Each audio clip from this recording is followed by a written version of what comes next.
좌우에 계신 성도들과 성도의 교제를 나눕니다. 하나님은 당신을 사랑하십니다. 당신은 복의 근원이 되고 축복의 통로가 될 것입니다. 하나님은 당신을 통하여 큰 영광을 받으실 것입니다. 아멘. 꼭 그와 같이 되시기를 축원합니다. 우리 주의 교회가 초창기에 여름 수련회를 주문진에 있는 교회를 늘 갔습니다. 그 교회가 큰 교회였는데 부목사님이 제 친구로 있어서 거의 무료로 쓸 수 있게 해주기 때문에 거기에 수련회를 자주 갔는데 몇 년 가다가 더 이상 갈 수 없는 사정이 발생하게 되었습니다.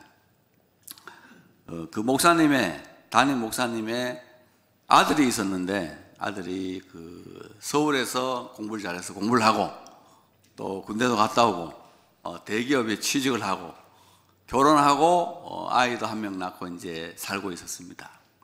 근데 고등부 때부터 그 교회에 친구가 한 명 있었는데 이 친구가 학교에서 왕따당하고 또 이렇게 자꾸 친구들한테 밀려나니까 목사님의 아들이니까 이 친구가 불쌍해서 또 긍휼히 여기는 마음으로 예수 믿게 하려는 목적으로 참 잘해주고 했는데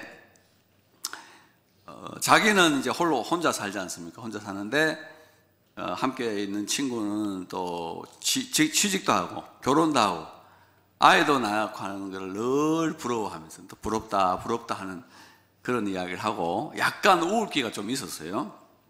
어느 날 저녁에는 그 집에 놀러를 왔어요. 아들 집에 놀러를 와서 뭐 저녁 먹고 차 한잔하러 나가자 그러니까 이 부인이 아무래도 이게 좀 분위기가 안 좋으니까 나가지 말고 오늘은 그냥 혼자 가시고 다음에 와서 차를 마시러 가라 이렇게 했는데 하여튼 이 친구 금방 차 한잔하고 나갔다 오겠다 하고 나갔습니다. 나갔는데 그 친구가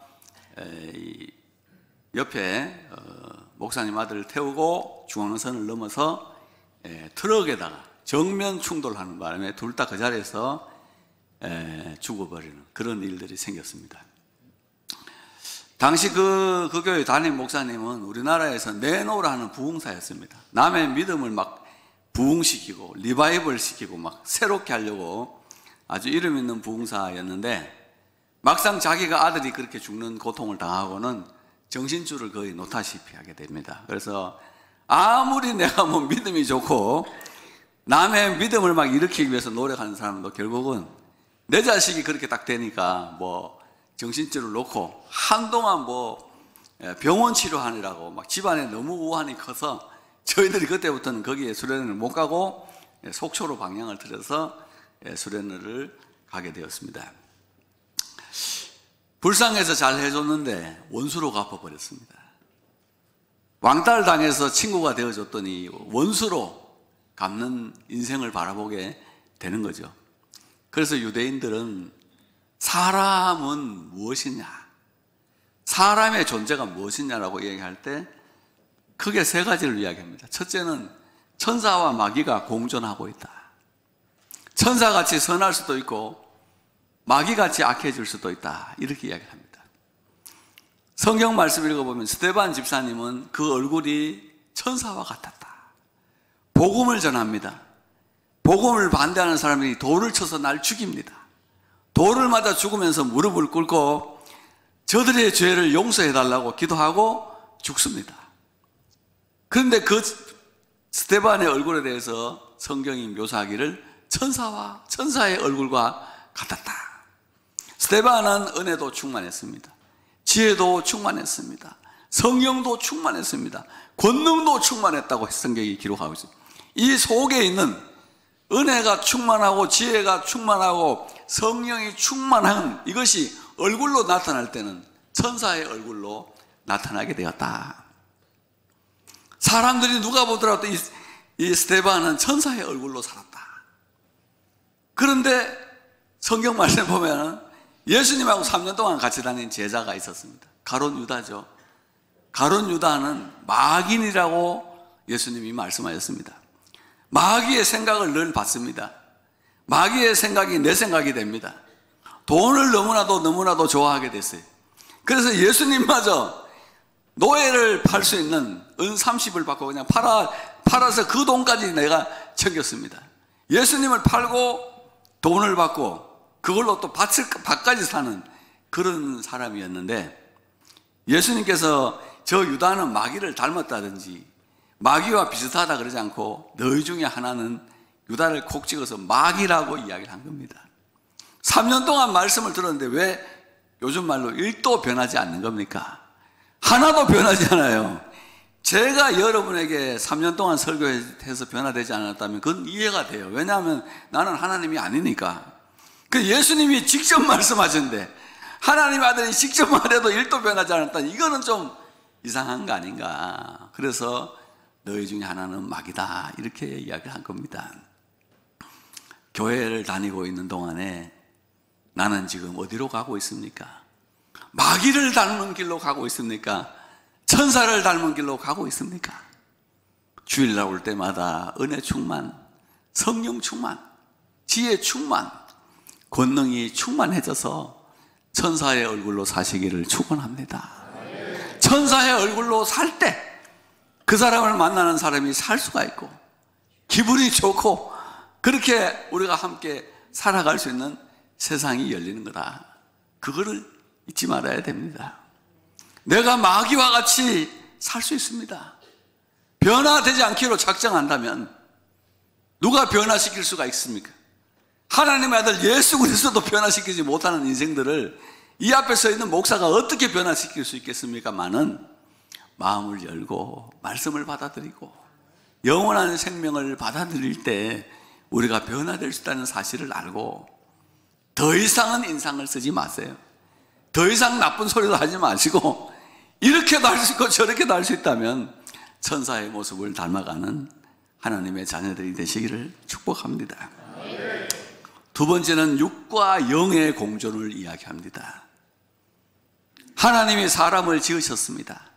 가장 흔하고 쓸모없는 흙으로 우리의 육체를 지으셨습니다. 그리고 그 육체 안에 영혼을 담아주셨는데 이거는 하나님의 형상을 닮아서 지으셨습니다. 그 영혼을 지으셔가지고 하나님이 그 코에 생기를 불어넣으실 때 넣어주셔가지고 사람이 생명이 되었다.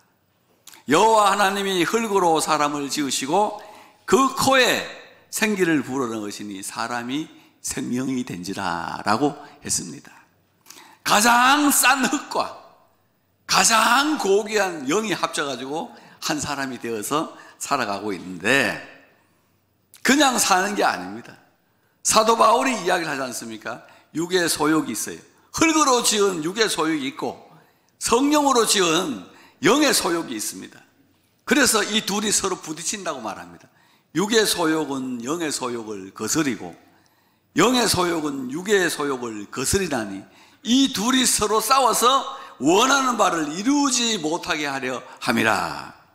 육을 위하여 심는 자는 육신으로부터 썩어진 것을 거둘 것이고 영을 위하여 심는 자, 성령을 위하여 심는 자는 성령으로부터 영생을 거둘 것이라. 속지 말라. 하나님은 만홀히 여김을 받지 아니하시나니 사람이 무엇으로 심든지 그대로 거두리라. 이게 하나님의 말씀이에요. 우리가 이 세상을 살아가면서 육을 위해서 심을 수 있습니다. 쾌락을 위해서 살 수 있습니다. 자기를 위해서 심을 수 있습니다. 나중에 다 썩은 것으로 돌아옵니다. 성령을 위하여 심고 영적인 것을 위하여 심는다면 거기서 뭐가 나오느냐 하면 영생이 거기에 있는 거다. 그래서 오늘도 육과 영이 부딪히고 한 주 동안도 열심히 싸우다 왔죠. 한 주 동안도 육으로 살 것인가? 야, 이렇게 살면 안 되는데 그러면서도 계속 빨려 들어가고 있어요. 야, 돌이키세요. 딱 빨려 들어가는 게 이미 충분해요. 이제 돌이켜서 영적으로 살아야 돼요. 영으로 살아갈 때 하나님의 인생이 우리들에게 변화가 있고 축복이 있는 겁니다. 왜 나는 이렇게 하나님이 복을 주시지 않느냐? 이걸 말하기 전에 나는 얼마나 기도하고 있는가? 내 입술은 얼마나 찬송하고 있는가? 내 머리 위에는 하나님의 영이 얼마나 임하고 있는가를 스스로 생각해 보면서 살아야 하는 겁니다. 세 번째는 신앙과 불신앙의 공존이 있다라고 이야기합니다. 믿고자 하는 마음도 있고 안 믿고자 하는 마음이 두 개가 섞여가지고 한 사람 속에 있는 겁니다. 제가 아는 어떤 목사님의 사모님이 있습니다. 20대 때 미국에 가서 아주 목회를 잘하다가 우리나라의 어떤 기관에서 불러가지고 60대 되셔가지고 들어오셨습니다. 한국에 와서 너무나도 옛날에 믿음 생활하던 대학부 생활하던 친구들이 보고 싶은 거예요. 그래서 10명이 한 조였는데 60이 돼서 한 3, 40년 지난 다음에 찾았답니다. 여러분 8명이 예수를 안 믿더랍니다. 그 밤에 그렇게 열심히 기도하던 청년들, 그렇게 부르짖던 청년들, 찬송하는 모습은 도대체 어디에 가고 가정 다 깨지고 이혼하고 예수 안 믿고 안 믿는 거 넘어가가지고 어떤 사람은 안티 그리스도인 돼가지고 예수 욕하는 단체에 들어가 있더라 이거예요. 무엇이 여러분 그렇게 만들었을까? 그래서 이분이 깊이 사모님이 연구를 하고 도대체 저 사람 왜 저렇게 된 거냐? 주식으로 다 날렸습니다. 내 돈 다 날렸습니다. 하나님이 주신 축복 다 날렸어요. 그리고 이혼당합니다. 가족들하고 헤어졌습니다. 그리고는 하나님 원망해요. 왜 하나님 나에게 복을 주지 않느냐고. 하나님 막 원망하고 있다가 이래도 저래도 안 되니까 예수 안 믿는 방향으로 나갔다. 그래서 이 사모님 너무 큰 충격을 받았어요. 도대체 나는 누구를 믿고 누구와 함께 신앙생활을 한 거냐. GBS 같이 조장하던 사람도 예수를 안 믿는 현실 속에서 굉장히 큰 충격을 받은 겁니다. 지금 믿는다고 영원히 믿는 거 아닙니다. 지금 믿음 없다고 해서 영원히 없는 것도 아닙니다. 60 넘어서 예수 믿고 계신 분들 축하드립니다. 정말 여러분 그 구비 환난 고난 다 넘어서 이게 믿고 이 자리에 앉아 계시는 것이 여러분 얼마나 큰 은혜인지 몰라요. 세상에 부동산 강남 한 평에 1억을 하고 10억을 하지만 여러분이 앉아있는 그 자리 하나는요 세상에 있는 모든 돈을 주고도 살 수 없어요. 거기서 앉아서 말씀 듣다가 천국 갑니다. 예수님을 만납니다. 영생으로 들어가는 거예요.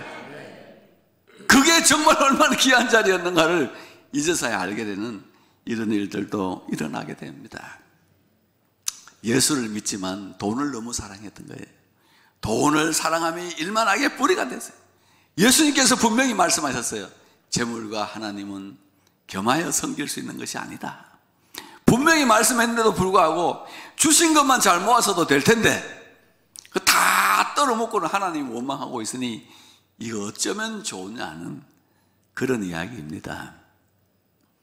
그래서 지금 우리는 말세를 살아가고 있고 1948년 5월 14일 날 이스라엘이 자기 잃어버렸던 가나안 땅으로 돌아간 그때를 성경에는 말세 중의 말세의 끝에 왔다라고 예언이 되어져 있는 겁니다.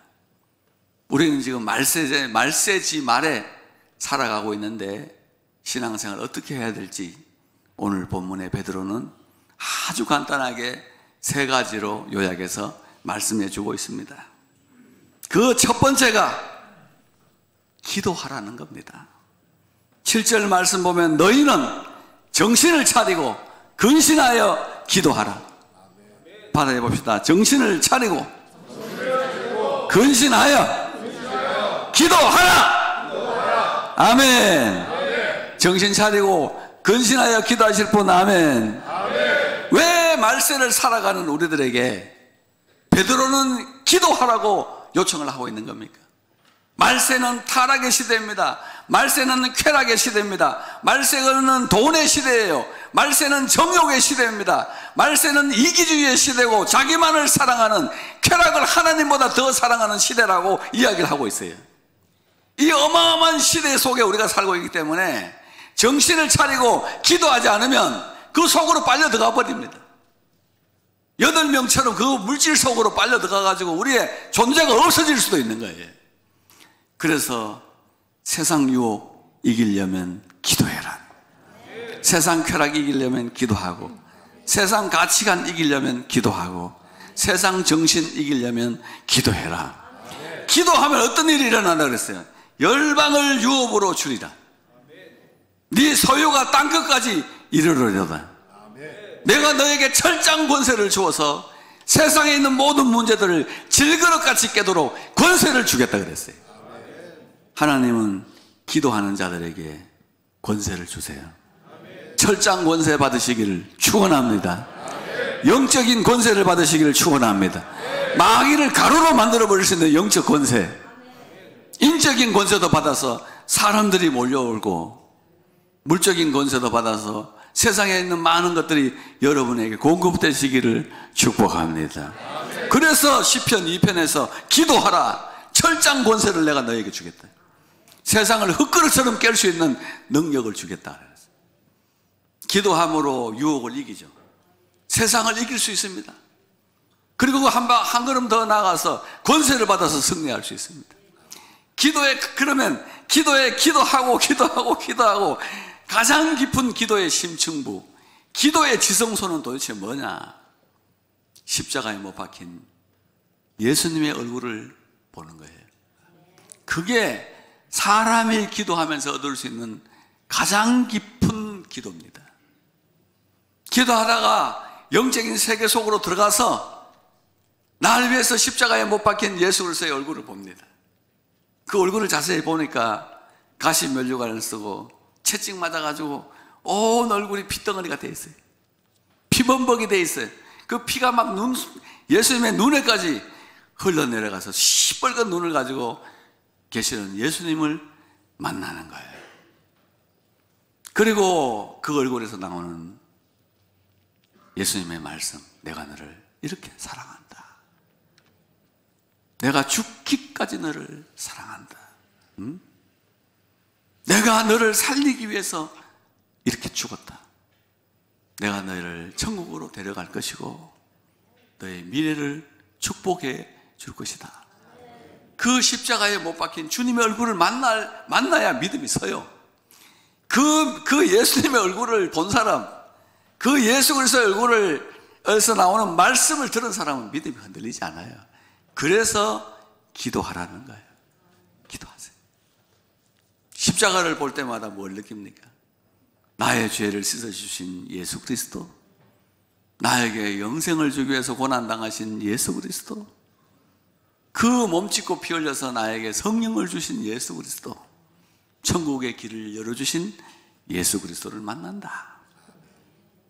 그리고 그 입술에서 내가 너를 사랑한다 하는 이 음성이 들릴 때 사랑 없는 세상에서 사랑을 확신할 수 있고, 불안한 세상에서 내일을 확신할 수 있고, 평안을 확신할 수 있고, 지옥으로 막 쓸려가는 세상 속에서 천국을 확신하면서 기쁨과 감사와 찬양으로 살 수 있는 거예요.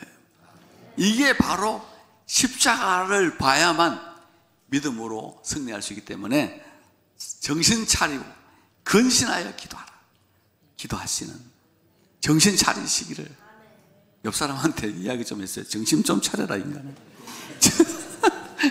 정신 좀 차리고 근신해서 기도하라 이렇게 이야기하잖아요. 정신 좀 차려. 왜 기도 안 하는 거야 너? 그러다가 죽는다.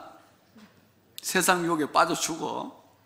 두 번째는 사랑하라 그랬어요. 무엇보다도 뜨겁게 서로 살장할지니 사랑은 허다한 죄를 덮느니라 그랬어요.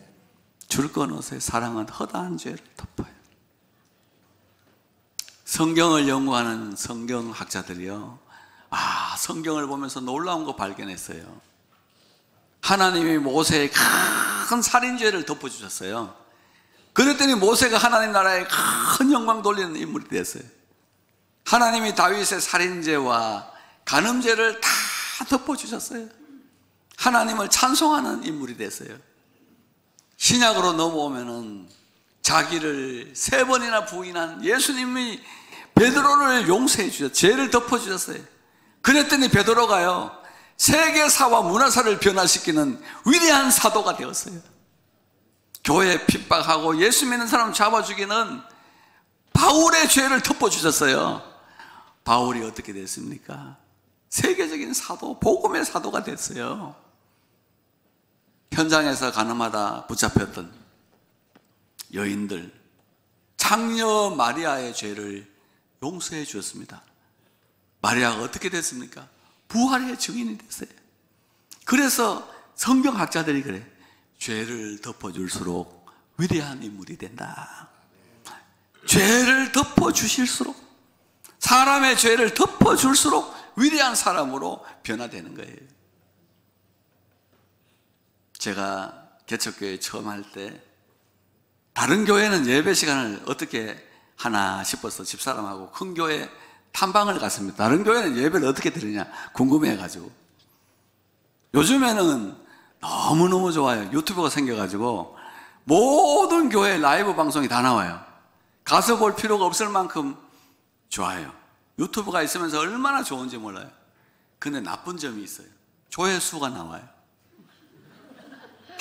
그래서 내가 요즘에 우리 교역자들을 불러다가 정신 차리라고 막 꾸중을 합니다.